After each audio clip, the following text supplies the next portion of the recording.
Rabbi इश्रह ली सदरी वयस्सिर ली अमरी वहलुल उक़दतम मिन लिसानी यफ़क़हू क़ौली rabbi ज़िदनी इल्मा rabbi ज़िदनी इल्मा rabbi ज़िदनी।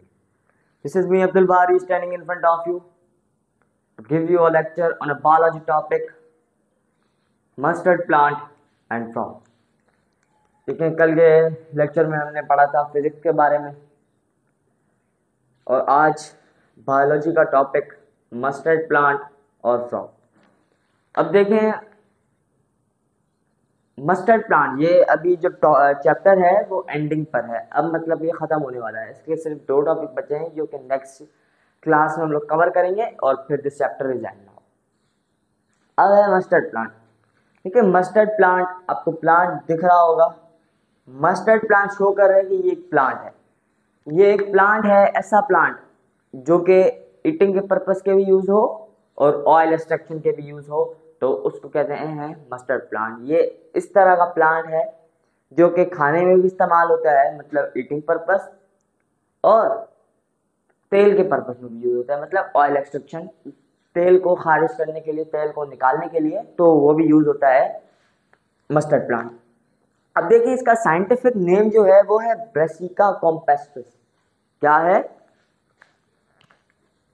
इसका साइंटिफिक नेम? है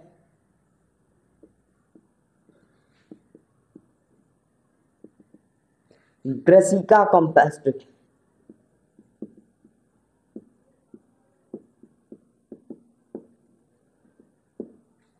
इसका साइंटिफिक नेम है ब्रेसिका कॉम्पेस्ट्रिस। और जो ब्रेसिका है वो कंसिडर की जाती है एज अ स्पीशीज और कॉम्पेस्ट्रिक एज अ जेनस। मतलब ये इनके आबाव और स्टार्ट को शो करता है, मतलब इनके ग्रैंडफादर, फादर उनके निजी में से ही निकले हैं, मतलब उनके जनरेशन में ही वो आता है ब्रेसिका कॉम्पेस्ट्रिक, जो कि स्पीशीज और जेनस शो कर रहा है। लेकिन लोकल पीपल इसको बोलते हैं सरसों। लोकल पीपल इनको क्या बोलते हैं? सरसों। लोकल पीपल क्या बोलते हैं इनको? सरसों। अब इनका जो लीव्स हैं वो as a vegetative purpose use होते हैं, और जो इनके जो सीड्स होते हैं मतलब वो एज अ ऑयल एक्सट्रैक्शन, मतलब कि जो लीव्स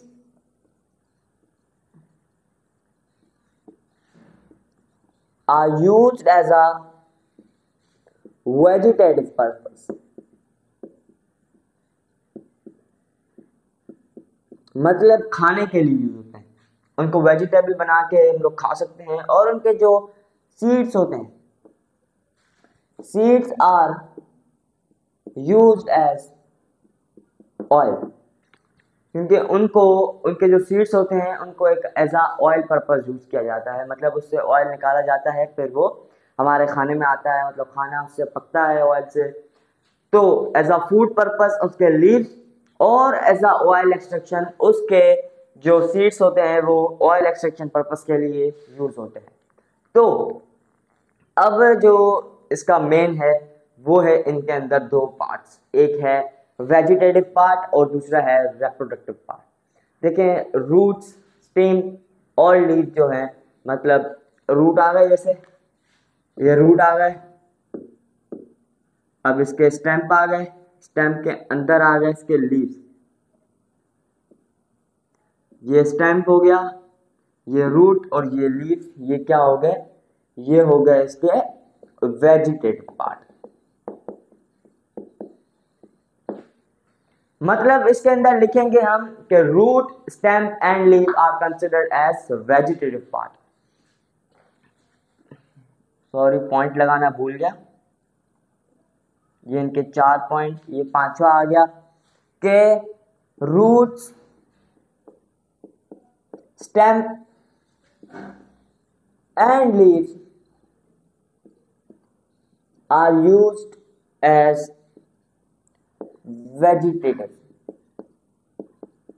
vegetative part, मतलब उसको एक खाने के तौर पे यूज किया जाता है, उनको वेजिटेबल के लिए यूज किया जाता है। अब इसका एक पार्ट है जो कि रिप्रोडक्शन में हिस्सा लेता है, रिप्रोडक्शन कराता है। आपको पता होगा लीव्स के मतलब प्लांट के अंदर एक ऐसा पार्ट होता है जो कि रिप्रोडक्शन कराता है, वो होता है फ्लावर। फ्लावर के अंदर स्टिग्मा एंथर होते हैं, अब वो उसके अंदर रिप्रोड्यूस कराते हैं। मतलब जो उसका फ्लावर है वो कहलाएगा रिप्रोडक्टिव पार्ट। तो फ्लावर से क्या कहलाएगा? Reproductive part. Flowers are used as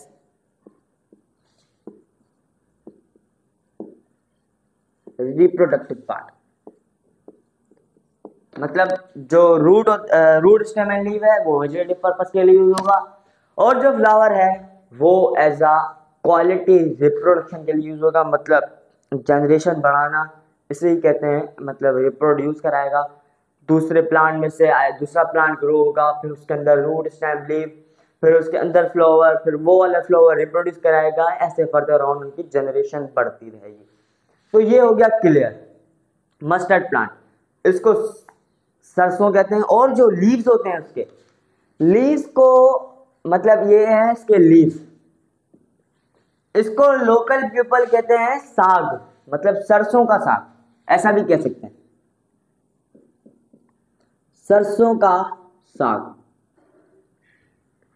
इसको बहुत से अर्बन पीपल खाते हैं, मतलब रूरल पे कुछ कुछ खाते होंगे लेकिन अर्बन ज्यादा खाते हैं क्योंकि उनके this is a favourite dish of it.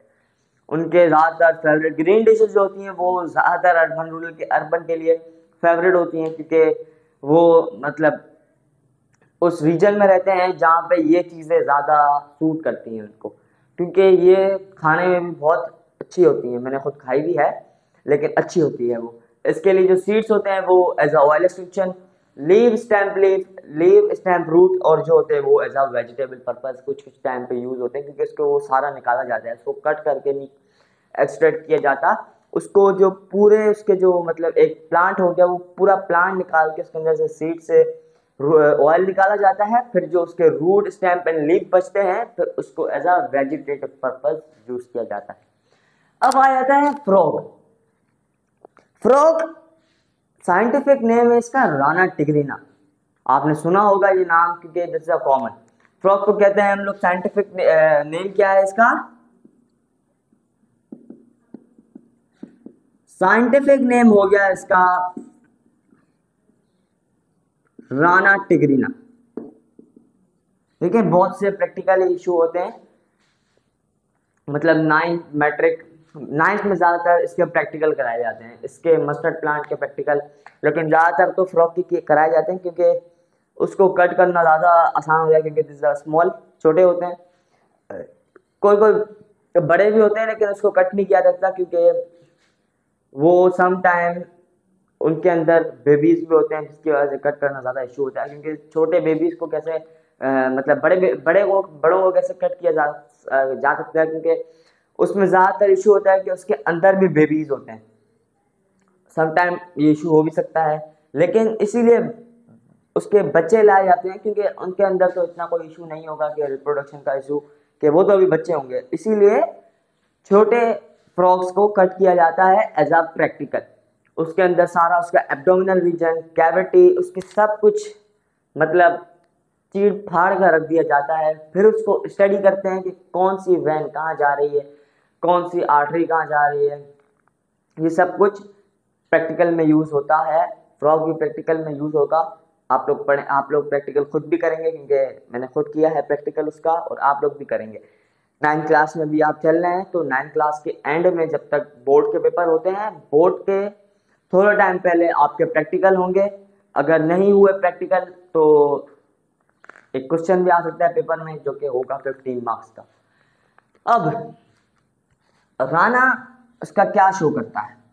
Rana show करता है इसकी स्पीशीज, और ये टिग्रीना एज अ जेनस। मतलब ये इसकी स्पीशीज शो कर रही है, ओल्ड जनरेशन उनके आबाओ अजदाद उनके शो कर रहे हैं स्पीशीज और जेनस। और एक इसका अच्छा है, मतलब एक पार्ट इसका अच्छा है कि इसके अंदर कोई नेक नहीं है, ये मौजूद ही नहीं है।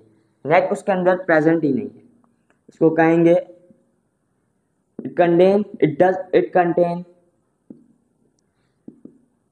नो एनी नेक। और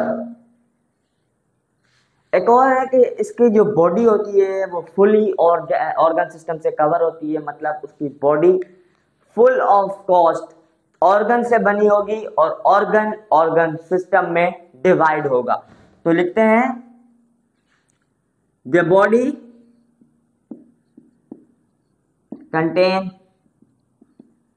contains organs and then organ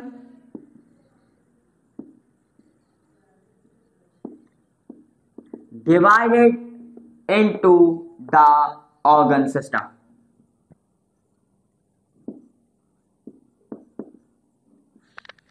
इनके अंदर ऑर्गन होते हैं और ऑर्गन अपना एक चीज, इनके ऑर्गन अपना एक खास फंक्शन प्रोवाइड करेंगे, परफॉर्म करेंगे।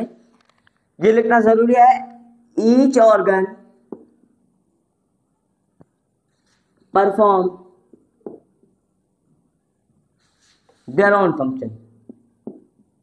ये नहीं है कि किडनी उनका रेस्पिरेशन में हेल्प करेगी, ऐसा नहीं है। किडनी ऐसा यूरिन एक्सक्रीट करेगी और लंग रेस्पिरेशन में उनकी हेल्प करेगा। Each organ perform their own function, ये उसकी आ जाता है उनके ऑर्गन की डिसफंक्शनिंग में नहीं, उनके ऑर्गन फंक्शन करेंगे तभी वो जिंदा रहेंगे। ऐसे थोड़ी ना ऑर्गन फंक्शन ही नहीं कर रहे फिर भी वो जिंदा है। ऐसे हमारे में भी होता कि हमारे ऑर्गन काम नहीं कर रहे, लंग्स काम नहीं कर रही, रेस्पिरेशन नहीं हो रही, किडनी में से यूरिन एक्सक्रीट नहीं हो रहा, तो हम क्या बचते? ऑफ कोर्स नहीं बचते, क्योंकि हमारे ऑर्गन ही प्रॉपर वर्क कर रही नहीं है, तो हम जिंदा कैसे होंगे? बुक में भी कुछ पॉइंट है कि ये लिखा हुआ है बुक में, there is no neck, body is made up of organ system with different organ. क्योंकि उनके पास ऑर्गन होंगे तो ऑर्गन सिस्टम किस में डिवाइड होंगे? ऑर्गन सिस्टम में, मतलब वो अपना एक खास फंक्शन करेंगे। एक बात कि फ्रॉग लैंड पर भी रहता है और वाटर में भी रहता है, लेकिन कब? देखें सर्दियों में, अभी जो सर्दियां चल रही हैं, अभी वो होंगे वाटर के अंदर। जब वो अपनी रिप्रोडक्शन कर लेंगे, मतलब उधर वो जायगोट एम्ब्रियो की फॉर्म हो जाएगा, फिर वो विंटर सीजन में आएंगे लैंड पर, क्योंकि पानी ज्यादा होता है ठंडा, क्योंकि वो उधर ज्यादा सर्वाइव, क्योंकि सर्दियों में, विंटर में उनके लिए सर्वाइवल वाटर में डिफिकल्ट होता है, क्योंकि पानी ठंडा होगा तो वो कैसे लिव कर सकेंगी, वो तो डेथ हो जाएगी उनकी। तो frog is lived in both land and water,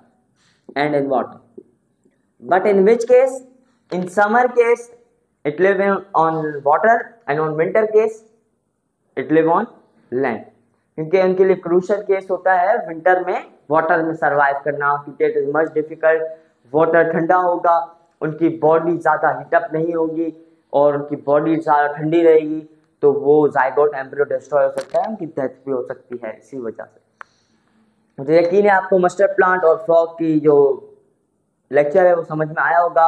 ये सब कुछ नोट किया करें, ये आपके लिए होता है, सब कुछ नोट किया करें, क्योंकि इनके लिए 4 मार्क्स का क्वेश्चन आया हुआ है, मैंने खुद अटेम्प्ट किया है। फ्रॉग के लिए आया था, मस्टर्ड प्लांट के लिए भी आया था, अमीबा वॉलवॉक सब के लिए आया था, मिक्सचर में क्वेश्चन आया था।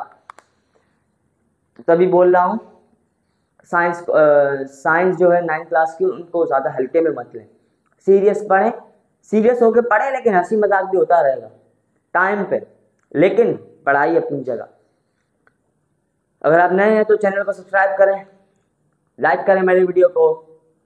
अगर कोई क्वेश्चन है तो कमेंट बॉक्स में पूछे, या मेरा जो नंबर है वो first of the screen show होता है, फर्स्ट ऑफ द स्क्रीन में शो करता हूँ, तो उस नंबर पे कांटेक्ट करें अगर आपको कोई डिफिकल्टी है। मिलते हैं अगली वीडियो में। दिस इज मी अब्दुल बारी साइनिंग ऑफ।